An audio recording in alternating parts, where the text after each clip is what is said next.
Indian premier league 2025 இரண்டாவது போட்டி Rajasthan Royals Sunrisers Hyderabad கடையில் நடக்க போது அதோட ஃபேண்டசி ப்ரிவியூ பார்க்க போகிறோம். ஒரு பக்கம் இனாகரல் சாம்பியன், அதுக்கப்புறம் கஷ்டப்படுற ஒரு ராஜஸ்தான் ராயல்ஸ், இன்னொரு பக்கம் போன சீசன் ஃபைனலுக்கு வந்து தோத்த ரன்னரப்பான சன்ரைசர்ஸ் ஹைதராபாத். என்ன பண்ணுவாங்க இந்த சீசனில் பேசலாம். அட்டெம்எஸ்சி கிரிக்கெட் 11 அப்படின்னு சர்ச் பண்ணி டெலகிராமில் ஜாயின் பண்ணிக்கோங்க. குழப்பம் இருந்ததுன்னா டாப் கமெண்ட் லிங்க் இருக்குது, கிளிக் பண்ணி ஜாயின் பண்ணிக்கோங்க. X11 சூப்பரான ஆப், ஸ்மால் லீக்குக்கு பெஸ்ட்டாக இருக்குது. ஃப்ரீ கான்டெஸ்ட் ரெகுலராக கொடுக்குறாங்க. ப்ராக்டிஸ் பண்ணணும்னு நினைக்கிறவங்க, புதுசாக ப்ராக்டிஸ் பண்ணுறவங்க, அவங்களுக்கு இது நல்ல வாய்ப்பாக அமையும். லீடர் போர்டு கொடுத்துருக்காங்க. நீங்கள் ரெகுலராக விளையாடுற மாதிரி விளையாண்டாலும் இங்கே வந்து ஜெயிக்கலாம். ஹெவியாக இன்வெஸ்ட் பண்ணீங்க அப்படின்னாலும் இன்வெஸ்ட்மெண்ட் லீடர் போர்டு இருக்குது, அதுலேயும் ஜெயிக்கலாம். இந்த ப்ரைஸ் லிஸ்டிங் இருக்குது, இது இல்லாமல் நிறைய ப்ரைஸஸ் இருக்குது. அதை நான் டெலிகிராமில் போஸ்ட் பண்ணியிருக்கேன், அங்கே பார்த்து தெரிஞ்சுக்கங்க. X11 இன்ஸ்டால் பண்ணலைன்னா டாப் கமெண்ட் லிங்க் இருக்குது, கிளிக் பண்ணி இன்ஸ்டால் பண்ணி என்னோட ரெஃபரல் கோடை பயன்படுத்த மறக்காதீங்க. வென்யூன்னு பார்க்கும்போது ராஜீவ்காந்தி இன்டர்நேஷனல் ஸ்டேடியம் ஹைதராபாத்தில் தான் இந்த போட்டி. மழைக்கான வாய்ப்பு இல்லை, மிடில் சின்ன சவர் இருக்குது, பாசிங் சவர் இருக்குது அப்படிங்கிற மாதிரி ரேடார் சொல்லுது. மோஸ்ட்லி அந்த சவர் இருக்காதுன்னு நான் நம்புகிறேன். அதே நேரத்தில் அப்படி இருந்தாலுமே ஒரு 5-10 மினிட்ஸ் அப்படின்ற மாதிரி போயிடும். 20 ஓவர்ஸ் முழுமையாக 2 டீம் விளையாடுறதுக்கான வாய்ப்பு இருக்குது. மார்ச் 23 3:30 PM மேட்ச் ஸ்டார்ட் ஆகுது. டோட்டலாக 78 போட்டி, அதில் 32 பேட் ஃபஸ்ட்டு, 44 சேஸிங்கு. இங்கே சேஸ் பண்ண ப்ரிஃபர் பண்ணலாம், பட் டீம் மேட்ச் அந்த வகையில் யோசிக்கும் போது ரன்ஸ் ஆன் த போர்டு வச்சுக்கலாம். ஃபீல்டரை வெயிலில் ரொம்ப வைக்க வேணாம் அப்படிங்கிற அந்த ஆங்கிள் யோசிச்சாங்கன்னா பேட் ஃபஸ்ட்டு பண்ண வாய்ப்பு இருக்குது. அண்ட் 162 பேட் ஃபஸ்ட்டுக்கான நம்பர், அண்ட் இந்த நம்பர் இம்ப்ரூவ் ஆகிருக்கு. சொல்லப்போனால் முன்னாடி சன்ரைசர்ஸ் டீமில் ஸ்டெபிலிட்டி கொடுக்குற பேட்டர்ஸ் வில்லியம்ஸ் அண்ட் வார்னர் இவங்கெல்லாம் ஹை ஹிட்டிங் பவரோடு இருக்கிறவங்க கிடையாது, பட் ஸ்டெபிலிட்டி கொடுத்து ஒரு 150-160 ரேஞ்சுக்கு வச்சுருவாங்க. அந்த ரேஞ்ச் ஸ்கோரை ஆப்போனன்ட்ஸை வச்சு காலி பண்ணுவாங்க. ஸோ அது நம்ம பார்த்துருக்கோம். அதுக்கு முக்கியமாக அவங்களோட போலிங் யூனிட் ஸ்ட்ராங்காக இருக்கும். புவனேஸ்வர் இருந்தார், ரஷீத் கான் முன்னாடி அங்கே இருந்தார், இதெல்லாமே பார்த்துருக்கோம். அண்ட் ஓவராலாக பார்க்கும்போது சன்ரைசர்ஸ் மீடியம் ஸ்கோரை வச்சுக்கிட்டே ஆப்போனன்ட்ஸாக காலி பண்ணுவாங்க. அதனால் ஆரம்ப காலத்தில் இந்த பர்டிகுலர் கிரவுண்டில் நிறைய ஸ்கோர்ஸ் வந்தது இல்லை. அதை பாருங்கள். அதில் குறிப்பாக 78 போட்டியில் 35 150 பிலோ ஸ்கோர் அண்ட் 18 டைம்ஸ் தான் 190 அபோவாக வந்திருக்கு. அண்ட் மீடியம் ஸ்கோர்ஸு ஒரு 24 டைம்ஸு. ஸோ கண்டிப்பாக வந்துட்டு இப்போ இம்ப்ரூவ் பண்ணி ட்ராக்ஸை ரெடி பண்ணி கொடுக்குறாங்க அப்படின்றது புரிஞ்சிக்க வேண்டியது இருக்குது. கடந்த 4 வருஷம்னு பார்க்கும்போது 14 போட்டி, அதில் பேட் ஃபஸ்ட்டுக்கு 7 வெற்றி 6 சேஸ் வின்னு, இல்லை 188 அப்படிங்கிற மாதிரி இந்த ஆவரேஜ் பயங்கர நம்பர். கண்டிப்பாக 188ங்கிறது T20யில் பெரிய நம்பர் ஆவரேஜ். ஸோ அந்த வகையில் இப்போ இம்ப்ரூவ் ஆகிருக்கு. அண்ட் SRH ரீசெண்டாக தான் இந்த 277க்கு 3 அப்படிங்கிற ஸ்கோரையும் பண்ணியிருக்காங்க. அது போன வருஷம் வந்தது. பேட் ஃபஸ்ட் பண்ணும்போது 5 விக்கெட் ஆவரேஜ், சேஸ் பண்ணும்போது 5 விக்கெட் ஆவரேஜ். அண்ட் 150 பிலோவா 2 டைம்ஸ் மட்டுமே ரீசெண்ட் இயர்ஸில், அண்ட் 190 அபோவா 6 டைம்ஸு. கண்டிப்பாக பெரிய ஸ்கோர் எதிர்பார்த்து போகணும். இனிஷியலாக பெருசாக ஸ்விங் கிடைக்காது, ஹார்ட்னஸ் இருக்கும். ஏன்னா ஈவினிங்னா கூட அந்த ஸ்விங் பேஸில் எதிர்பார்க்கலாம். டேயில் வெயிலில் டெஃபினட்டாக பால்லேருந்து அடிக்க முடியும். அதனால் நல்ல ஸ்கோரை பேஸ் பண்ணி எதிர்நோக்கி போகணும். SRH ஓரளவுக்கு சக்ஸஸ் பண்ணியிருக்காங்க. கண்டிப்பாக நல்ல நம்பர் இருக்குது. 58 போட்டியில் 35 வின்னு, 23 லாஸு. ஹோம் அட்வான்டேஜ் எடுத்துருந்துருக்காங்க. இங்கே பேட் ஃபஸ்ட் பண்ணும்போது 14 வெற்றி, சேஸ் பண்ணும்போது 21 வெற்றி. இங்கே ஆவரேஜ் பேட் ஃபஸ்ட்டு ஸ்கோர் 172 இருந்திருக்கு. சேஸ் பண்ணும்போது அவங்களோட ஸ்கோர் கொஞ்சம் கம்மியாக இருக்குது. ஓரளவுக்கு மற்றவங்கள டவுன் பண்ணனால அந்த ஸ்கோர் கம்மியாக இருக்குது அப்படின்னு நான் நினைக்கிறேன். அண்ட் இதில் பேட் ஃபஸ்ட் பண்ணும்போது சேஸ் பண்ணும்போது ஆவரேஜாக 5 விக்கெட் தான் விட்டுருக்காங்க. இங்கே சக்ஸஸ்ஃபுல்லாக 215 சேஸ் பண்ணியிருக்காங்க. இது கண்டிப்பாக வந்து நல்ல விஷயமா நான் பார்க்குறேன். பெரிய ஸ்கோர் இருந்தால் கூட சேஸ் பண்ண முடியும் அப்படின்னு தான் இங்கே சொல்லுது. அதே தான் RRரும் 217 சேஸ் பண்ணியிருக்காங்க. அண்ட் ஆவரேஜாக அவங்க 6 விக்கெட் விட்டுருக்காங்க. அதனால தான் இங்கே வந்து தோற்றுருக்காங்க அப்படின்னு சொல்லலாம். ஒருவேளை 8 போட்டியில் 5 தோல்வி 3 வெற்றி, இதில் கொஞ்சம் அவங்க டவுன் ஆகிருக்காங்க அப்படின்னு தான் அண்டர்ஸ்டாண்ட் பண்ணிக்கலாம். அதில் பேட் ஃபஸ்ட்டில் 1 வெற்றி, சேஸில் 2 வெற்றி. ஆவரேஜாக சேஸ் பண்ணும்போது அந்த நம்பர் நல்லா இருந்திருக்கு. அண்ட் ரீசன்ட் ஸ்கோர்ஸை பாருங்கள். 214 165 165 தான் இங்கே கம்மின்னு சொல்லலாம். 2 165 வந்திருக்கு, மற்றபடி 200+ நிறைய வந்திருக்கு. அதுக்கப்புறம் 180 180 170 இப்படிங்கிற ரேஞ்சில் ஸ்கோர் வந்திருக்கு. அதனால் கண்டிப்பாக பெரிய ஸ்கோரை எது நோக்கி போகலாம். டே மேட்ச்சு இந்த இனிஷியல் ஸ்விங்கும் அவ்வளோவா இல்லை அப்படிங்கும்போது ஆரம்பத்தில் இருந்து அடித்து பெரிய ஸ்கோரை டார்கெட் பண்ணி வைக்கலாம். இல்லை பேட் ஃபஸ்ட் டீமாக சேஸ் பண்ண டீமானா கண்டிப்பாக என்னை பொறுத்த வரைக்கும் முதல் போட்டினால சேஸ் பண்ணுற டீமுக்கு அட்வான்டேஜ் இருக்குது. சன்ரைசர்ஸ் ஹைதராபாத் ஓவர்சீஸ்னு பார்க்கும்போது Travis Head, Klaasen, Cummins, Zampa. Klaasen, Cummins and Head mostly இருப்பாங்க. அதில் அந்த மாற்றம் இருக்காது. ஜாம்பா பிளேஸில் கம்யூனிட்டிஸ் Wiaan Mulder and Eshan Malinga எப்படி எதுவும் யோசிக்கிறாங்களான்னு பார்க்கணும். மோஸ்ட்லி ஜாம்பா தான் இருப்பார். ஏன்னா கேப்டன் பேட் கமின்ஸுங்கும் போது ஒரு ஆஸ்திரேலியன் பிளேயர் இன்க்ளூட் பண்ண பார்ப்பாங்க. மலிங்கா முன்ன அளவுக்கு இல்லை, கொஞ்சம் இம்ப்ரூவ் பண்ணியிருக்காரு. இசான் மலிங்காவோட அந்த ஸ்லிங்கி ஆக்ஷன் கண்டிப்பாக அன்ஆர்த்தடாக்ஸை டிஸ்டர்ப் பண்ணுற ஒரு விஷயம் தான். அந்த பேஸில் வேணால் அவர் உள்ள கொண்டு வரணும்னு யோசிக்கலாம். But still Pat Cummins, Harshal Patel, Shami மாதிரி ஃபாஸ்ட் பவுலர்ஸ் இருக்காங்க. சப்போர்ட்டுக்கு நிதிஷ்குமார் ரெட்டி இருக்காரு. அப்படிங்கும்போது டெஃபினட்டாக இங்கே வந்து இசான் மலிங்காக்கான வாய்ப்பு குறைவாக தான் நான் பார்க்குறேன். ரீசெண்டாக ப்ராக்டிஸ் மேட்ச்சில் 3 விக்கெட் எடுத்தார், இருந்தாலும் கூட நிறைய ரன்ஸ் கொடுத்தாரு அப்படின்றதையும் பார்த்தேன். அண்ட் கமிண்ட் மெண்டிஸ் நல்ல பிளேயர், நல்ல இம்ப்ரூவ் பண்ணியிருக்காரு, பயங்கரமாக விளையாடுறாரு, குயிக்காகவும் ஆடுறாரு. அண்ட் வியான் மல்டர் ரீசெண்டாக அவரோட இம்ப்ரூவைசேஷன் சூப்பராக இருக்குது. பவுலிங் பேஸ்லேயும் பேட்டிங் பேஸ்லையும் நல்லா இருக்காரு. கண்டிப்பாக இவங்க டீமில் வாய்ப்பு கொடுக்கணும். இங்கே சொல்லப்போனால் ஆல்ரவுண்டர் பேஸில் யோசிக்க முடியல. ஏன்னா இம்பேக்ட் சப் அப்படின்ற ஒரு விஷயம் இருக்கிறதுனால ஆல்ரவுண்டர் அப்படிங்கிறத விட பெட்டர் பேட்டர் அப்படிங்கிற ஆங்கிளில் யோசிக்கலாம். அப்படி யோசிச்சாலுமே வியான் மல்டர் நல்ல சாய்ஸ் தான். பார்க்கலாம் ஃப்யூச்சரில் இருப்பாரான்ட்டு. Abhishek Sharma, Travis Head open பண்ணுவாங்க அப்படின்ற எதிர்பார்ப்பு. இஷான் கிஷான் ஒரு ஓப்பனர் தான் இருந்தால் கூட ஏற்கனவே இந்த டீமுக்கு செட் ஆன ஹெட் அண்ட் சர்மாவை தான் ஓப்பன் பண்ண வைப்பாங்க. இஷான் கிஷான் 1 டவுன் பேட்ஸ்மேனாக யோசிக்கலாம். Nitish Kumar, Heinrich Klaasen, Abhinav Manohar, Sachin baby, இந்த இடத்துல வேறு யாராவது வரப்போகிறாங்களா? அனிகேட் வர்மாவுக்கு வாய்ப்பு கொடுப்பாங்களா? சீசன் அன்சாரிக்கு வாய்ப்பு கொடுப்பாங்களா? இந்த மாதிரி யோசிக்க வைக்குது. அண்ட் சச்சின் பேபியை பொறுத்த வரைக்கும் ரீசெண்டாக வாய்ப்பு கொடுத்தாங்க. அந்த ப்ராக்டிஸ் மேட்ச்சில் கூட அவ்வளோவா பர்ஃபார்ம் பண்ணல.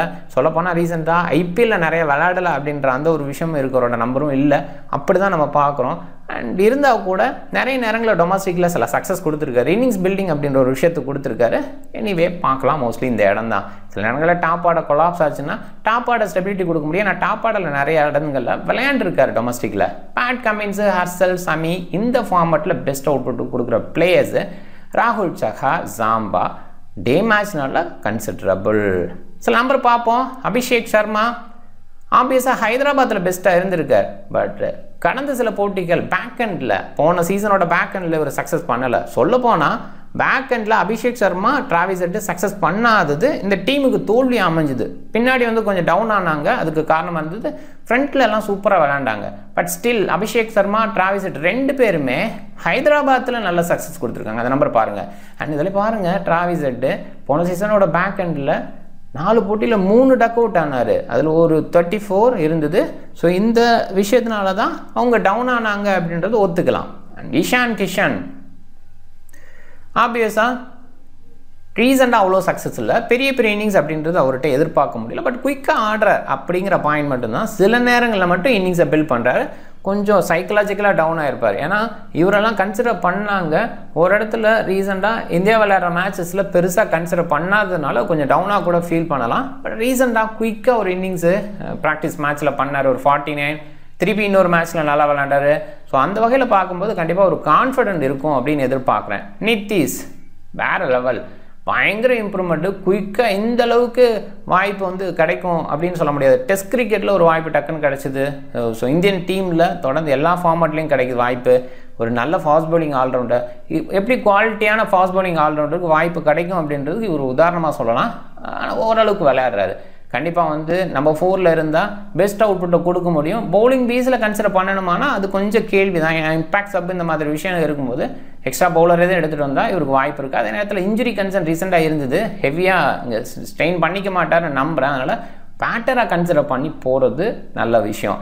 அண்டு ரீசெண்டாக ஹைதராபாத்தில் நல்ல நம்பர் வச்சுருக்காரு. ஸோ அது பார்க்கணும். இந்த மாதிரி த்ரூ த லைன் வர ட்ராக்ஸில் பெஸ்ட் அவுட்புட் நிதிஷ்குமார் கொடுப்பாரு. அதுதான் ஷோ பண்ணியிருக்காரு. கடந்த சில போட்டிகளில் அவ்வளோவா பெஸ்ட்டாக இல்லை பேக் எண்டில். ஸோ சொல்லப்போனால் போன சீசனோட பேக் எண்டில் இந்த டாப் ஆர்டர் பிளேயர்ஸ் இஷான் கிஷானை விட்டுருங்க. ஸோ உங்கள் டாப் ஆர்டர் பிளேயர்ஸ்லாம் அவ்வளோ சக்ஸஸ் பண்ணலை. அதுதான் சன்ரைசர்ஸுக்கு பின்னடைவாகவும் போச்சு.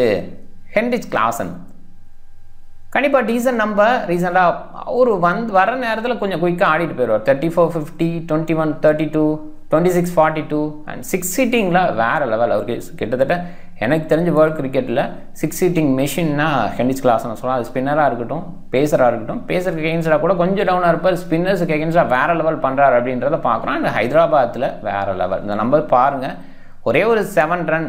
ஸோ மற்றபடி நாட் அவுட்ஸில் இருக்கார். நல்ல நம்பர்ஸ் வச்சுருக்காரு. அபினவ் மனோகர் ரீசெண்டாக அவ்வளோ சக்ஸஸ் இல்லை. சொல்லப்போனால் ஓரளவுக்கு ஹிட்டிங் பேஸில் நல்லா இருக்கார். ப்ராக்டிஸ் மேட்ச்சில் கூட கடைசி ஓவரில் பயங்கரமாக ஹிட் பண்ணார். ஸோ அது மாதிரி ஒரு விஷயத்தை தான் அபினவ் மனோகர்கிட்ட அந்த டீம் எதிர்பார்க்கும். பேக் எண்டில் இருப்பார். சச்சின் பேபி இந்த இடம் ஒரு டவுட் இருக்குது. ஸோ அந்த இடத்துல வேறு யாராவது இருக்க போகிறாங்களா அப்படின்னு பார்க்கணும். இங்கே பேட் கம்மின்ஸு பேட்டிங் பேஸில் சில இன்னிங்ஸ் நல்லா இருக்குது, இருந்தால் கூட பெருசாக அதை பேஸ் பண்ணி யோசிக்க வேணாம். பவுலிங்கில் ஓகேவா பார்க்கலாம். இந்த மோஸ்ட்லி எல்லா மேட்ச்லையும் விக்கெட் எடுத்திருக்காரு பாருங்கள். ஆர்ஆர்க்கு எகென்ஸ்டாக இருக்கும், ஹைதராபாத்தாக இருக்கட்டும், எல்லா ரீசன் இன்னிங்ஸாக இருக்கட்டும், எல்லா இடத்துலையும் விக்கெட் எடுத்திருக்காரு. மினிமம் ஒரு விக்கெட் கேரண்டி. ஒரு சில இடங்களில் நம்ம மிஸ் பண்ணலாம். ஒரு விக்கெட் கேரண்டி கொடுக்கணுங்களாம் வேணாம் அப்படின்னு கூட யோசிக்கலாம். நான் இப்போ ட்ரீம் 11 பாயிண்ட் சிஸ்டம் அப்படி இருக்குது. ஒரு விக்கெட்லாம் பத்தாது. ஒரு 20+ ரன்ஸ் அடித்தா கூட ஒரு விக்கெட்டுக்கு மேலே நம்ம வந்து பாயிண்ட் எடுக்க முடியும் அப்படின்ற மாதிரி இப்போ இருக்குது. ஏன்னா 4-6க்கெல்லாம் பாயிண்ட் ஹெவியாக இருக்கிறதுனால. ஹர்ஷல் பட்டேல் செம்மையான பவுலர். இந்த ஃபார்மட்டுக்கு பெஸ்ட்டாக இருந்திருக்காரு. Consistent wicket taker. எண்ட் ஓவரில் ரன்ஸ் கொடுத்தா கூட விக்கெட் எடுக்கக்கூடிய எபிலிட்டி, அந்த வெரைட்டி வச்சுருக்காரு அப்படின்றதுனால சாமி பெஸ்ட் பவுலர். கண்டிப்பாக 3 பேஸரும் இங்கே ஓகே. ஹர்ஷல் பட்டேல் கொஞ்சம் ரன்ஸ் கொடுப்பார், ஆப்போனன்ட்ஸுக்கு கொஞ்சம் ஃபேவராக இருக்கலாம். பட் விக்கெட் டேக்கிங்கில் இருக்கார் அப்படின்றதுனால நமக்கு தேவை பாயிண்ட் அப்படின்ற அந்த பேஸில் யோசிக்கும் போது இந்த 3 பேருமே பெஸ்ட் அவுட்புட்டை கொடுத்துருக்காங்க. ராகுல் சஹா ஓரளவுக்கு டீசன்ட் பவுலிங் கொடுத்துருக்காரு. சில இடங்களில் விக்கெட்ஸ் மிஸ் ஆகுது, ஓகேவான ஆவரேஜ் லெவலில் யோசிக்கலாம். ஆடம் ஜாம்பா ஒரு இடத்துல விக்கெட் கொடுக்கல அப்படின்னா கூட ஓவராலாக ஓரளவுக்கு டீசன்ட் பவுலிங் கொடுத்துருக்காரு. ரீசெண்டாக நிறைய பண்ணலாம், ஆர்ஆர்க்கு எகென்ஸ்டாக விளையாடலை. அண்ட் இதில் வந்து ஹைதராபாத்தில் ரீசெண்டாக விளையாடல அப்படின்ற அந்த ஒரு விஷயம் இருக்குது. டெஃபினட்டாக சூப்பர் பவுலர், அதில் எந்த டவுட்டுமே கிடையாது.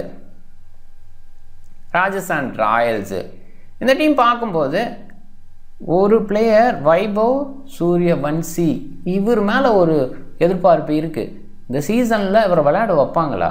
13+ வயசு தான், சொல்லப்போனால் 27, இந்த மாதத்தோட 27, 14 இயர்ஸ் எண்ட் ஆகுது.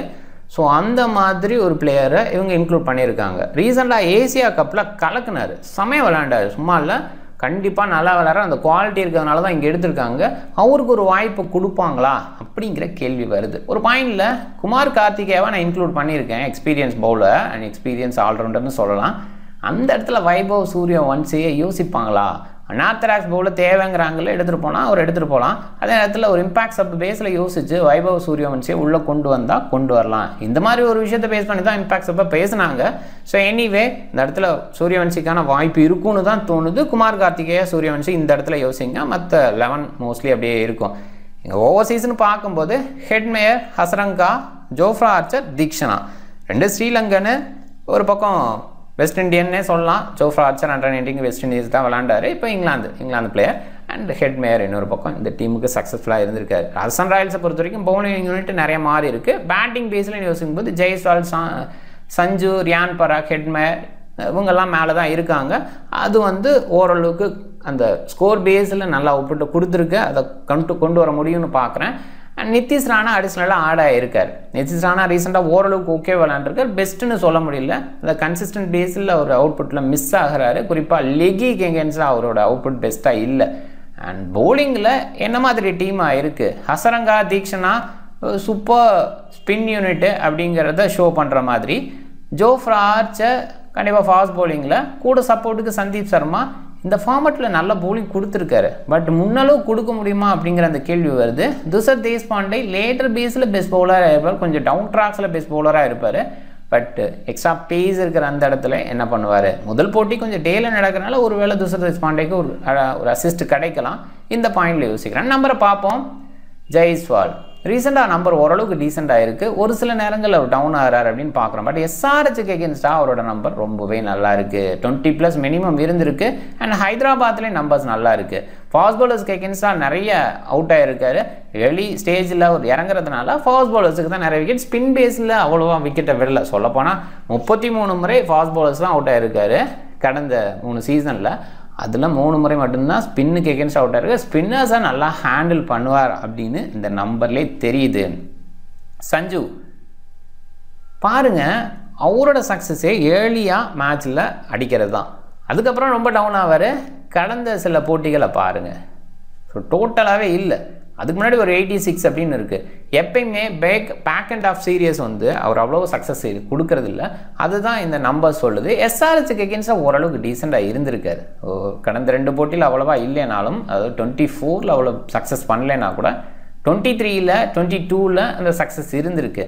ஹைதராபாத்தில் டீசெண்டாக நம்பர் கொடுத்துருக்காரு. அண்ட் இந்த பர்டிகுலர் கிரவுண்டில் அண்ட் விக்கெட் பேஸில் நிறைய ரைட் ஹேண்டர்ஸுக்கு அவுட் ஆவார். வித்தியாசமான பிளேயர். ஜென்ரலாக இந்தியன் பிளேயர்ஸு லெஃப்ட் ஆர்ம் பேஸருக்கு அதிகமாக அவுட் ஆவாங்க. அதே நேரத்தில் லெக் பிரேக் அதிகமாக அவுட் ஆவாங்க. பட் இவர் வந்து ஆஃப் பிரேக்குக்கு கொஞ்சம் அவுட் ஆவார், அது நம்ம பார்த்துருக்கோம். ஆஃப் பிரேக்குக்கு இங்கே நம்பர்ஸ் இல்லை, but still leg break googly பாலுக்கு ரொம்பவே அவுட் ஆகிறார். அதே மாதிரி லெஃப்ட் ஆர்ம் ஆர்த்தடாக்ஸ் போகும்போதும் உள்ளே வர மாதிரி பால் வந்ததுன்னா அங்கே அவுட் ஆவார். ஒரு இடத்துல அவரு ஹாப்பி ஆகலாம், ஜோஃப்ரா ஆர்ச்சர் அவரோட டீம்லேயே இருக்கார் அப்படின்ற வகையில். ஏன்னா ஜோஃப்ரா ஆர்ச்சர் கேக்கின்ஸாக ரீசெண்டாக அவுட் ஆனதை நம்ம பார்த்தோம். ஷார்ட் பாலுக்கு அவுட் ஆகிறார். கொஞ்சம் பவுண்டரி டைமென்ஷன் பெருசாக இருக்குது அப்படின்னா டெஃபினட்டாக அது டஃப்பான ஒரு விஷயம் சஞ்சு சாம்சனுக்கு. ஸ்டில் அதை தாண்டி அவர் வெளியில் வர மாட்டுறாரு, முயற்சி பண்ணுறாரு, அதில் டவுட் இல்லை. பட் கண்டிப்பாக அது அவ்வளோ சக்ஸஸாக இல்லை அப்படிங்கிறத நம்ம பார்க்குறோம். அண்ட் ஷார்ட் பாலு பாடி லைனுக்கு போடும்போது காலியாகிறாரு. ரியான் பராக் போன சீசன் பெஸ்ட் சீசனாக இருந்தது. கண்டிப்பாக வந்து பேக் ஹேண்ட்லேயே நல்லா பண்ணியிருக்காரு. ஓவராலாக சூப்பர் அவுட்புட்டு. அண்டு எஸ்ஆர்ஹெச் அகேன்ஸ்டாக ஒரு நம்பர் நல்லா இருக்குது, மற்றபடி அவ்வளோவா இல்லை. அந்த நம்பர் தான் ஹைதராபாத்தில் வந்த நம்பரு. அதனால் ஹைதராபாத்தில் டீசெண்டாக விளையாட முடியும். நிதிஷ் ராணா ஓரளவுக்கு ஓகே, ஒரு 2-3 இன்னிங்ஸ் நல்லா இருக்குது லாஸ்ட் 5 இன்னிங்ஸில். அண்ட் அதே நேரத்தில் எஸ்ஆர்ஹெச் அகேன்ஸ்டாக ஓரளவுக்கு டீசெண்டாக இருந்திருக்காரு. அப்போ நிதிஷ் ராணா எஸ்ஆர்ஹெச் அகேன்ஸ்டாக கன்சிடரபுளாக பார்க்கலாம். ஹைதராபாத்லேயும் ஒரு இன்னிங்ஸ் நல்லா இருந்திருக்கு. சிம்ரன் ஹெட்மேயர் பேக் ஹேண்டில் ஒரு சில இன்னிங்ஸ் ஓகே, பட் பெஸ்ட்டாலாம் இல்லை. இந்த டீமுக்கு பெஸ்ட் ஃபினிஷராக இருந்திருக்காரு. இப்போ டே மேட்ச் அப்படின்றதுனால அந்த இடத்துல கொஞ்சம் யோசிக்கிற மாதிரி இருக்குது. இதே நைட் மேட்ச்சு முதல் போட்டி அப்படிங்கும்போது சிம்ரன் ஹெட்மேயர் மாதிரி பிளேயரை டிஃபால்ட் பிக்காக கூட யோசிக்கலாம். இப்போ ஒரு சில டீம்ஸில் மட்டும்தான் பிக் பண்ணணும் அப்படின்னு யோசிக்க வைக்குது. த்ரூ ஜூரல் போன போட்டியில் நல்லா விளையாண்டுருக்காரு. டாப் ஆர்டரில் வரும்போது ஓரளவுக்கு சக்ஸஸ் பண்ண முடியும், பட் ரொம்ப லேட்டாக வரும்போது இந்த நம்பரை பார்க்க வேண்டியதில்லை. குறிப்பாக ஃபாஸ்ட் பவுலர்ஸுக்கு நிறைய அடி வாங்குறாரு. ஸ்பின்னர் பேஸை மேனேஜ் பண்ண முடியும் அப்படின்னா கூட ஃபாஸ்ட் பவுலிங்க்கு கொஞ்சம் டஃப்பாக இருந்திருக்கு. வனிண்டு ஹசரங்கா அவரோட இன்னிங்ஸு பெருசாக யோசிக்க வேண்டாம், ரொம்ப லேட்டாக தான் வருவார். இது பேட்டிங் பேஸில் இன்னுமே அப் அப்படிங்கிற மாதிரி அவரோட இடம் இருக்குது. பட் கண்டிப்பாக குவாலிட்டி பேட்டர், அதில் டவுட்டே இல்லை. குயிக்காக ஆடுவார், பட் பெரிய இன்னிங்ஸ் பில்ட் பண்ணுவார் அப்படின்ற அந்த கேரண்டிலாம் கொடுக்க முடியாது. பட் அந்த குயிக்காக ஆடுறதுல 50 வந்தாலும் ஆச்சரியப்படுறதுக்கு இல்லை, அதில் வேறு விஷயம். பட் கண்டிப்பாக வந்துட்டு ஓரளவுக்கு குவாலிட்டியான பேட்டை. அண்ட் அதில் பவுலிங்கில் சொல்லவே தேவையில்லை, அவரோட நம்பர் நல்லாவே இருக்கும். ஜோஃப்ரா ஆர்ச்சரும் ஹிட்டிங் எபிலிட்டி இருக்குது. ராஜஸ்தான் ராயலுக்கு இதுக்கு முன்னாடி ஓப்பன் பண்ணியிருக்காரு. ரீசெண்டாக நிறைய விளையாடலை. சொல்லப்போனால் அவரோட இன்ஜுரி கன்சர்ன் ஐபிஎல்லில் எடுத்துமே ஒரு வருஷம் ஃபுல்லாக விளையாடாமல் இருந்ததெல்லாம் நமக்கு ஞாபகம் இருக்குது. ஓவராலாக பார்க்கும்போது இப்போ ஓரளவுக்கு உள்ளே வருவார் அப்படிங்கிற எதிர்பார்ப்பு இருக்குது. எக்ஸ்ட்ரா பேஸ் ஸ்டில் இருக்குது. அந்த பழைய ஜோஃப்ரா ஆர்ச்சரை பார்த்தோன்னா மிரள்ற மாதிரி தான் இருக்கும். ராஜஸ்தான் ராயல்ஸ் பயங்கரமாக பயன்படுத்தியிருக்காங்க இதுக்கு முன்னாடி. மறுபடியும் அவர் உள்ளே வந்தது அவங்களுக்கு ஒரு பாசிட்டிவான எனர்ஜியை கொடுக்கும். குமார் கார்த்திகேயா இந்த இடம் ஒரு கேள்வியாக இருக்குது. குமார் கார்த்திகேயாவுக்கு பதிலாக இங்கே வைபவ் சூரிய வன்சியை எடுத்துகிட்டு வரலாம் அப்படிங்கிற ஒரு விஷயம் இருக்குது. ஸோ அந்த பாயிண்ட் மட்டும் பார்க்கணும். அண்ட் எனிவே குமார் கார்த்திகேயா ரீசெண்டாக ஓரளவுக்கு டீசென்ட் நம்பர் கொடுத்துருக்கேன். நான் பெஸ்ட்டெல்லாம் கிடையாது. மகேஷ் தீக்ஷனா அவருமே ஓகேவாக தான் இருக்கார். நிறைய பெரிய பெரிய நம்பர்ஸ்லாம் அவர்கிட்ட இல்லை, புரிஞ்சுக்கணும். ஒரு விக்கெட் தான் அதிகபட்சமாக எடுத்திருக்காரு. கண்ட்ரோலாக வீசுவார், அது ஓகே. குறிப்பாக சில லெஃப்ட் ஹேண்டர் ஸ்டாப் ஆடல இருக்கிற இடத்துல இவரோட பவுலிங் ஏழையாக கூட இருக்கும். துஷர் தேஷ்பாண்டே லேட்டர் பேஸில் செம பவுலர். அதுக்கு எக்ஸாம்பிளாக கடந்த சீசனோட எண்டில் பேக் ஹேண்டில் பாருங்கள் 4-2-2-2-1 அப்படிங்கிற மாதிரி மேக்ஸிமம் விக்கெட்ஸ் எடுத்திருக்காரு. அதில் எஸ்ஆர்ஹெச்சுக்கு எகென்ஸ்டாக போன சீசனில் எடுத்த நம்பர் 4. ஸோ அதையுமே பார்க்கணும். ஸோ அந்த பேஸில் கண்டிப்பாக சின்னதாக கன்சிடர் பண்ணலாமோ துஷர் தேஷ்பாண்டே அப்படின்னு யோசிக்க தோணுது. சந்தீப் சர்மா ஓரளவுக்கு ஓகே. ஒரு பேக் ஹேண்டில் வீச வச்சா பெஸ்ட் அவுட் புட்டு எடுத்துக்கலாம் அப்படின்னு ராஜஸ்தான் ராயல்ஸ் போன சீசனில் திங்க் பண்ணாங்க. அது கொஞ்சம் சக்ஸஸ்ஃபுல்லாக இருந்தது. ஏர்லி பேஸில் ஸ்விங் பண்ணுற இடத்துல பெஸ்ட் அவுட் புட்டை கொடுக்க முடியும் அப்படின்னு நிறைய டைம் ஷோ பண்ணியிருக்காரு. இவரோட வெரைட்டி தான் அவரோட சக்ஸஸ். அதே நேரத்தில் நியூ பாலில் ஸ்விங் உள்ள வெளியில் அப்படின்ற மாதிரி ரெண்டு பக்கமும் எடுத்து போகக்கூடிய குவாலிட்டி இருக்குது. அண்ட் யசஸ்வி ஜெய்ஸ்வாலோட வீக்னஸ் ஃபாஸ்ட் பவுலிங், சஞ்சு சாம்சனோட வீக்னஸும் ஃபாஸ்ட் பவுலிங்காக இருந்திருக்கு. அண்ட் ரியான் பராக்கோட வீக்னஸும் ஃபாஸ்ட் பவுலிங்காக இருந்திருக்கு. அதனால் இந்த டாப் ஆட ஃபாஸ்ட் பவுலிங் ஆப்போனண்ட்டில் யார் இருக்காங்களோ அவங்கள கொஞ்சம் யோசிக்கணும். நிதிஷ் ராணா ஸ்பின்னர்ஸுக்கு எகென்ஸ்டாக குறிப்பாக லெக்கிக்கு எகென்ஸ்டாக நிறைய டைம் கொஞ்சம் டவுன் ஆகிருக்காரு. ஸோ அதை நம்ம பார்த்துருக்கோம். ஸோ சொல்லி எடுக்கிற மாதிரி நிறைய டைம் யுஸ்வேந்திர ஜஹல் எடுத்திருக்காரு, அதை நம்ம பார்த்துருக்கோம். அந்த பேஸில் யோசிக்கும்போது மிடில் பேஸில் இருக்கிற ஹெட்மேயை நிதிஷ் ராணா ஸ்பின்னுக்கு வீக்காக இருந்திருக்காங்க. பேக்கெண்டில் கொஞ்சம் டெய்ல் பெருசாக இருக்கிற ஃபீல் தான். எங்கே எஸ்ஆர்ஹெச் ஆர்ஆர் ரெண்டு டீமே பார்க்கும்போது எஸ்ஆர்ஹெச் ஹோம் அட்வான்டேஜ் எடுத்துக்கிட்டு ஜெயிக்கிறதுக்கான வாய்ப்பு இருக்குது. டீமும் கொஞ்சம் ஸ்ட்ராங்காக இருக்குது. காம்பினேஷனை பார்க்கும்போது பெட்டராக இருக்கிற ஒரு ஃபீல். அண்ட் ஆர்ஆரை பொறுத்த வரைக்கும் நியூ கேப்டன் எப்படி மேனேஜ் பண்ணுவார் ரியான் பராக், அதில் குறிப்பாக பேட் கமின்ஸோட அந்த பிரில்லியன்ஸை எப்படி மேனேஜ் பண்ணுவார் அப்படிங்கிற அந்த கேள்வி வருது. அண்ட் ஓவராலாக எஸ்ஆர்ஹெச் வின் பண்ணுறதுக்கான பாசிபிலிட்டி. மேட்ச் ஃப்ளோன்னு யோசிக்கும் போது நியூ பாலை சந்தீப் சர்மா ஒரு பக்கம் எடுத்துப்பார், இன்னொரு பக்கம் ஜோஃப்ரா ஆர்ச்சர். மோஸ்ட்லி சந்தீப் சர்மாவுக்கு கொடுக்காம கூட மகேஷ் தீக்ஷனாவுக்கு கொடுக்கலாம். ஏன்னா டாப் ஆர்டரில் நிறைய லெஃப்ட் ஹேண்டர்ஸ் இருக்காங்க, 3 லெஃப்ட் ஹேண்டர்ஸு. அதனால் பவர் பிளே செஷனை தீக்ஷனா வச்சு மேனேஜ் பண்ணலான்னு ரியான் பராக் எதுவும் யோசிக்கிறாரா? அண்ட் பேக் அண்ட் நிதிஷ் ராணாவோட போலிங் கூட இருக்கலாம். அண்ட் பவர் பிளேயில் மோஸ்ட்லி அவர் சைடு போக மாட்டாங்க. நிதிஷ் ராணாவுக்கு போலிங் கிடைக்காது அப்படிங்கிற மாதிரி ஒரு விஷயத்த தான் நான் இங்கே சொல்லுவேன். ஏன்னா இம்பாக்ட் சப் அப்படிங்கிற ஒரு விஷயம் எக்ஸ்ட்ரா பவுலர் எடுத்துகிட்டு கூட வரலாம் அப்படிங்கிற அந்த ஆங்கிளில். நிறைய நேரங்களில் 5 bowler ஸ்டிக் அப்படிங்கிற கான்செப்ட்லேயே போக பார்ப்பாங்க. பட் ஸ்டில் ஒரு எக்ஸ்ட்ரா பவுலர் வந்தால் நிதிஷ் ராணாவுக்கு பவுலிங் கண்டிப்பாக கிடைக்காது. அண்டு இந்த பக்கம்னு பார்க்கும்போது ஜெய்ஸ்வால், சஞ்சு சாம்சன், ரியான் பராக்கு எதையுமே யோசிக்க தேவையில்லை. சமி அண்டு பேட் கம்மின்ஸ் அப்படின்னு மாதிரி ஸ்டார்ட் பண்ணலாம். ஹைட்டான பவுலர்ஸு கண்டிப்பாக டிஸ்டர்ப் பண்ணுவாங்க. 3 பேருமே ஃபாஸ்ட் பவுலர்ஸுக்கு எகென்ஸ்டாக கஷ்டப்பட்டுருக்காங்க. அவங்க ஓரளவுக்கு அடிப்பாங்க, ஆடுவாங்க, அதில் டவுட் இல்லை. பட் கண்டிப்பாக டிஸ்டர்ப் ஆகுறது ஃபாஸ்ட் பவுலர் பேஸில் தான். அதனால் இப்படி கொஞ்சம் யோசிக்கணும். And Harshal Patel 6th over இந்த மாதிரி வீச வாய்ப்பு. மிடில் பேஸில் ராகுல் சஹா, ஆடம் ஜாம்பா, குறிப்பாக ஆடம் ஜாம்பா, நிதிஷ் ராணா இந்த ஒரு பேட்டில் எதிர்பார்க்குறோம். ராகுல் சஹாரும் அங்கே கண்டிப்பாக டிஸ்டர்ப் பண்ணுற ஒரு விஷயமா இருக்கும். சிம்ரன் ஹெட்மேயர் லெஃப்ட் ஹேண்டர் தான் இருந்தால் கூட லெக் பிரேக் எகென்ஸ்டாக, கூகுளி பவுலர்ஸுக்கு எகென்ஸ்டாக கஷ்டப்பட்டு தான் பார்த்துருக்கோம். அந்த ஒரு விஷயம் பார்க்கணும். அண்டு இந்த சைடு மிடில் பேஸில் ஸ்பின்னரு ஹசரங்கா, கிளாசன். ஒரு கூகுளி வீசுவார், இருந்தால் கூட கிளாசன் எந்த பவுலர்லாம் பார்க்க மாட்டார், வெளுத்து வாங்குவார், ஸ்பின்னரை நல்லா ஹேண்டில் பண்ணுவார். ஸோ இந்த இடத்துல கிளாசனுக்கு எகென்ஸ்டாக ஜோஃப்ரா ஆர்ச்சரை மறுபடியும் அட்டாக்குள்ளே எடுத்துகிட்டு வர வாய்ப்பு இருக்குது. சந்தீப் சர்மாவோட அந்த ஸ்லோ பேஸ்லாம் அவரை டிஸ்டர்ப் பண்ணாது. ஸோ அதனால் ஜோஃப்ரா ஆர்ச்சர், கிளாசன் இப்படி தான் யோசிப்பாங்க. இல்லாட்டி துஷர் தேஷ்பாண்டேவை பேக் ஹேண்டில் கொஞ்சம் வேரியேஷன் கொடுத்து கிளாசனை காலி பண்ண பார்ப்பாங்க. இது ஒரு ஸ்ட்ராட்டஜியாக ஓவராலாக யோசிப்பாங்க. அண்ட் ஓவராலாக பார்க்கும்போது 2 டீம்ஸுமே பார்க்குறப்ப எஸ்ஆர்ஹெச் வின் பண்ணுறதுக்கான பாசிபிலிட்டி அதிகம். பவுலிங் ஆப்ஷன் அபிஷேக் சர்மா, நிதிஷ்குமார் இவங்கெல்லாம் இருக்காங்க அப்படின்னா கூட மோஸ்ட்லி இந்த 5 bowler ஸ்டிக்கில் இருக்கிறதுக்கான வாய்ப்பு அதிகம். இம்பாக்ட் சப் பேஸில் யாராவது உள்ளே அந்த இடத்துல டிஸ்டர்ப் பண்ணுறாங்களா அப்படின்னு பார்க்கணும். ஸ்லாகில் ஹர்ஷல் அண்ட் சமி சக்ஸஸ்ஃபுல்லாக இருந்திருக்காங்க. கம்மின்ஸ் கேப்டன் அப்படின்றனால அந்த இடத்துல எடுத்துக்கிட்டால் ஆச்சரியப்படுறதுக்குல. பட் மோஸ்ட்லி ஹர்ஷல் சமியை வச்சே போவார். கம்மின்ஸு, சமி, ராகுல் அண்டு ஜாம்பா உங்களோட முழுமையான ஓவர் வீசுவாங்க.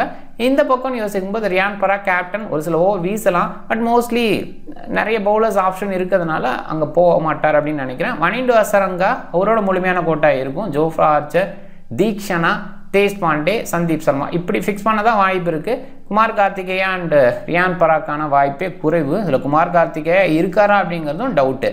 அண்ட் ஃபுல் கோட்டான்ற இடத்துல Hasaranga, Jofra Archer, Theekshana mostly.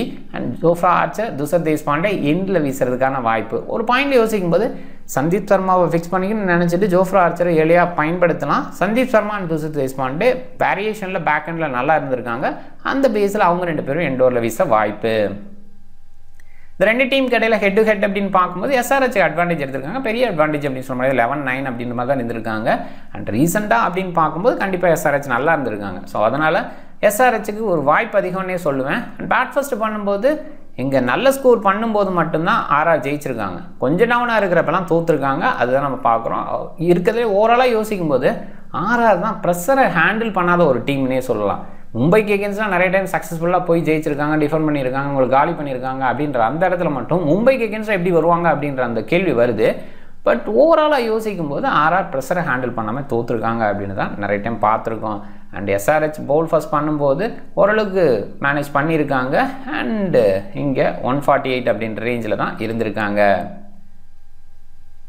SRH போன ஃபைனலில் தோத்தாங்க, ஓரளவுக்கு பேக்கனில் தோற்றுருக்காங்க. ஸோ பாருங்கள், எஸ்ஆர்ஹெச் 2 வெற்றி மட்டுமே அண்ட் கேகேஆருக்கு எகென்ஸ்டாக 2 தோல்வி அண்ட் ஒரு நோ ரிசல்ட்டு. ஆர்ஆர்னு பார்க்கும்போது ரீசெண்டாக ஒரே ஒரு வெற்றி தான், மற்றபடி தோல்வி. பேக்கெண்டில் தோல்வி அடைஞ்சதுனால தான் அவங்களால பெருசாக பண்ண முடியல அப்படிங்கிறது இருக்குது. அதில் குறிப்பாக எலிமினேட்டர் குவாலிஃபயரில் தோத்தாங்க அப்படிங்கிறதும் இருக்குது. கடந்த 10 போட்டி இந்த 2 டீமுக்கு இடையில ஸ்கோர் பேஸில் பாருங்கள், 175, 201, 214, 203, 210 அண்ட் 220 இந்த மாதிரி இருக்குது. 160 அந்த ரேஞ்சிலே 2 ஸ்கோரு, இன்னும் சொல்ல போனால் 160 ரேஞ்சில் 4 ஸ்கோரு. மற்றபடி நிறைய 200s வந்திருக்கு. இந்த 2 டீம் மோதும்போது அந்த பெரிய ஸ்கோர் அப்படிங்கிறது ஆனாக இருந்திருக்கு. அதனால் இன்றைக்குமே அந்த பெரிய ஸ்கோரை பேஸ் பண்ணி யோசிக்கணும். அதை சேஸ் பண்ணும்போது ஜெயிக்க முடியாது அப்படின்னு யோசிக்க முடியாது. ஆனால் 2 டீமுமே 200+ ஈஸியாக சேஸ் பண்ணியிருக்காங்க இந்த பர்டிகுலர் கிரவுண்ட்லேயே. அதனால் பெரிய ஸ்கோரை பேஸ் பண்ணி யோசிங்க. டாப் 14 பார்த்துக்குங்க. நிறைய ஓப்பனர்ஸு. ஸோ அதுக்கப்புறம் ரியான் பராக்கு, இஷான் கிஷான் ஒன் டவுன் ஸ்டேஜில் இருக்கிற பிளேயர்ஸு.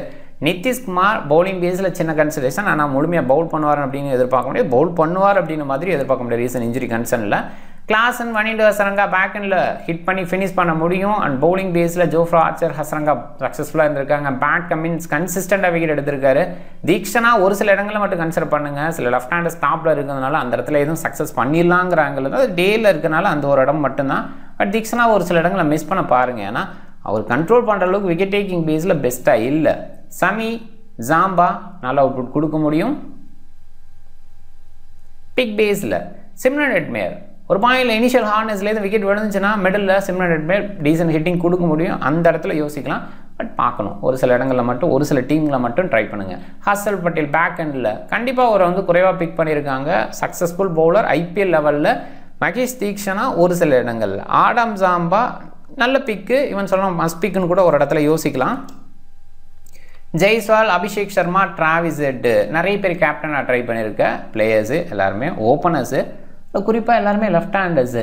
டேயில் கொஞ்சம் டவுன் ஆகும், பால் நின்று வரும். இந்த மாதிரி நிறைய நேரங்களில் டவுன் ஆகும், நின்று வரும் அப்படின்னாவே லெஃப்ட் ஹேண்டர்ஸ் ப்ரையாரிட்டி கொடுக்கலாம். அதனால் இது மோசமான சாய்ஸ்ன்னு சொல்ல முடியாது. 3 பேர்த்தில் நம்ம கேப்டன் இஸ் கேப்டன் அப்படின்ற மாதிரி ரொட்டேட் பண்ணி ட்ரை பண்ணலாம். சஞ்சு முதல் போட்டியில் எப்பயுமே சக்ஸஸ்ஃபுல்லாக இருந்திருக்கார். அந்த பேஸில் இந்த போட்டியில் ட்ரை பண்ணலாம். ரியான் பராக்கோட ரீசன் ஃபார்ம் ரொம்பவே நல்லா இருக்குது. கான்ஃபிடென்ட்டான பிளேயர். இவர் கேப்டன்சி ப்ரெஷர் ஆவாருங்கிற மாதிரி என்னால் ஃபீல் பண்ண முடியல. ஏன்னா ஒரு கேட்ச் பிடிக்கிற ஸ்டைலே பார்த்தீங்கன்னா ரொம்ப அசால்ட்டாக பிடிச்சி தூக்கி போட்டு போயிட்டே இருப்பார். ஸோ அவர் ஒரு ஆட்டிடியூட் வச்சுருக்காரு. அந்த ஆட்டிடியூடு கண்டிப்பாக ஒரு பெஸ்ட் அவுட்புட்டை கொடுக்க வைக்கும்னு தான் நினைக்கிறேன். அது பாதிப்பு ஏற்படுத்த அட்லீஸ்ட் அப்படிங்கிற அந்த பாயிண்டில் ரியான் பராக்கை கொஞ்சம் ட்ரை பண்ணலாம். ஒரு சில ஓவர் வீசினாலும் ஆச்சரியப்படுறதில் கேப்டனாக எடுத்துக்கலாம். அண்ட் நிதிஷ்குமார் ஹிட்டிங் பேஸில் பெஸ்ட்டு, பயங்கர இம்ப்ரூவ்மெண்ட் ரீசெண்டாக ஷோ பண்ணிட்டுருக்காரு. அந்த அவுட்புட்டில் பெஸ்ட்டாக பார்க்கலாம். பட் ஒரு சில டீமில் மட்டும் கேப்டனாக போடுங்க. நிறைய ரிஸ்க் எடுக்காதீங்க. ஏன்னா ஒரு பவுல் பேஸில் யோசிக்க முடியாது. இன்ஜுரி கன்சர்ன் ரீசெண்டாக இருக்கிறதுனால ஒரு சில டீமில் அண்ட் மோஸ்ட்லி மஸ்ட் பிக் அப்படிங்கிற மாதிரி வேணால் யோசிக்குங்க. ஆனால் கேப்டனாக யோசிக்கும் போது கொஞ்சம் யோசிச்சு பண்ணிக்கோங்க. Wicket keeper Klaasen, Samson, Ishan Kishan try பண்ணலாம். ஓரளவுக்கு டீசன்ட் சாய்ஸஸ் தான். நிறைய பேட்டர்ஸை கவர் பண்ணலாம் அப்படின்னு நினைக்கிறேன். ஜெய்ஸ்வால், டிராவிஸ் ஹெட்மேயர் கொஞ்சம் ஒரு சில டீம்ஸில் எடுத்து பாருங்கள். அண்ட் மற்ற யாரும் பெருசாக யோசிக்க முடியல. அபிஷேக் சர்மா, ஹசரங்கா, நிதிஷ்குமார், பராக், நிதிஷ் ராணா நல்லா பண்ணியிருக்காரு இந்த டீமுக்கு எகென்ஸ்டாக. அதனால் கொஞ்சம் யோசிக்கலாம். பட் ஸ்டில் பவுலர் சைடு கொஞ்சம் யோசிச்சு ஆகணுமே. பேட் கமின்ஸு, சமி, ஆர்ச்சரை மிஸ் பண்ண முடியாது. ஸோ அந்த மாதிரி இடத்துல யாரையா மிஸ் பண்ணி போகிற மாதிரி இருக்கும். இஷான் கிஷானை கொஞ்சம் மிஸ் பண்ணி பார்ப்போமா, லெஃப்ட் ஹேண்டர் டாப் ஆடரில். ஸோ அந்த இடத்துல பார்க்குறேன்னா லெஃப்ட் ஹேண்டர்ஸுக்கு எகென்ஸ்டாக ஆர்ச்சர் நல்லா பண்ணுவார். ஸோ நிறைய டைம் வார்னருக்கு எகென்ஸ்டாக பாடி லைனில் போட்டு இந்த பர்டிகுலர் ஒன்லேயே பண்ணியிருக்காரு. ஸோ அந்த மாதிரி ஆங்கிளில் யோசிக்கும் போது ஜோஃப்ரா ஆர்ச்சர், இஷான் கிஷான் எப்படி கொஞ்சம் யோசிக்கலாம். எனிவே இப்போதைக்கு இப்படி ட்ரை பண்ணுவோம். கேப்டன் ரிஸ்க் எடுப்போமா? ஒரு டஃப்பான ஒரு விஷயந்தான். சஞ்சு ரிஸ்க் எடுத்து பார்க்குறேன். நான் சஞ்சு பொறுத்த வரைக்கும் முதல் போட்டியில் நல்லா பண்ணியிருக்காரு. அந்த பாயிண்டில் மட்டும்தான். பட் ரீசெண்டாக கொஞ்சம் கன்சிஸ்டன்ட் ஃபெயிலியர் கொடுக்கறனால ஒரு பயமும் இருக்குது. இருந்தால் கூட ட்ரை பண்ணலாம். பட் இந்த போட்டியில் சஞ்சு விக்கெட் கீப்பராக த்ரூ ஜுரலா அப்படிங்கிறத பார்த்துங்க. மோஸ்ட்லி த்ரூ ஜுரல் இருப்பார் அப்படிங்கிற மாதிரி தான் ஒரு அறிவிப்பு இருக்குது. அதனால் அந்த இடத்த வரும்போது இந்த விக்கெட் கீப்பிங் பாயிண்டோட கிடைக்காது. அந்த மாதிரி இடத்துல சஞ்சு கேப்டன் எல்லாமே ஒன் ஆஃப் த பிளேயராக பிக் பண்ணுறது நல்ல சாய்ஸாக நான் யோசிக்கிறேன். ஹெட் மாதிரி பிளேயர் இங்கே சக்ஸஸ்ஃபுல்லாக இருந்திருக்காங்க. அபிஷேக் சர்மா சக்ஸஸ்ஃபுல்லாக இருந்திருக்காங்க. அதனால தான் இவங்க 2 பேர்த்த நிறைய பேர் கேப்டன் வைஸ் கேப்டன் ட்ரை பண்ணியிருக்காங்க. ஸோ ஆப்வியஸாக நான் அபிஷேக் சர்மாவை இந்த போட்டியில் கேப்டனாக ட்ரை பண்ணலாம் அப்படின்னு நினைக்கிறேன். அண்ட் வைஸ் கேப்டனாக ஜோஃப்ரா ஆர்ச்சரை ட்ரை பண்ணலாம்னு நினைக்கிறேன். இது கொஞ்சம் எஸ்ஆர்ஹெச்சோட டாப் ஆர்டரில் பவுல் பண்ணுற ஜோஃப்ரா ஆர்ச்சர் இது கொஞ்சம் எப்படி சரியாக அமையும் அப்படிங்கிற கேள்வி கூட வைக்கலாம். டெஃபினட்டாக நான் ஒரு பக்கம் அபிஷேக் சர்மாவோட பவுலிங் 1-2 ஓவர் இருக்குங்கிற மாதிரி யோசிக்கிறேன். இன்னொரு பாயிண்டில் யோசிக்கும்போது அபிஷேக் சர்மா ஓரளவுக்கு மேனேஜ் பண்ணிட்டாருன்னா இன்னிங்ஸை பில்ட் பண்ண முடியும். அண்ட் அதர் 2 விக்கெட்டை எடுக்கலாம் அப்படி கூட யோசிச்சு ஜோஃப்ரா ஆர்ச்சரை ட்ரை பண்ணலாம்.